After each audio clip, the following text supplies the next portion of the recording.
Marateti ya kĩrĩa gĩtũmĩte minista wa kĩgĩna kuoya ihinda inene kwehereria igoti indo iria kambuni ya Strabag kuma Jerumani itanyĩte kũhũthĩra waki-inĩ wa demu ya Thiva, indo iria mwene kandarathi arĩ mbere ya kamĩtĩ ĩyo oigĩte nĩcio icũngĩrĩirie kwĩgucia kwa waki ũcio. You know, a project has a design and a project has a financial implication.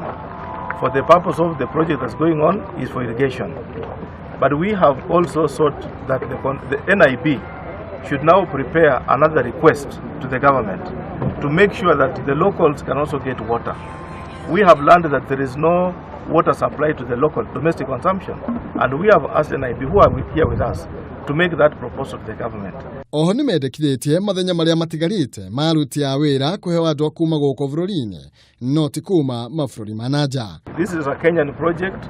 The dam is going to serve Kenyans. Kirinyaga is part of Kenya, and the local employees simply means Kenyans. We are not talking something outside the county, but within the country, Kenya. But he is concentrating more on the local. When you look at the 420, you might find a higher percentage coming from Kirinyaga County. Waki wa demu ĩno warugũririo nĩ mũtongoria wa bũrũri na mũnini wake mweri wa 11 mwaka-inĩ wa 2017 no tanyĩtwo gũkorwo kĩinĩkĩrĩria thutha wa ihinda rĩa mĩaka 3.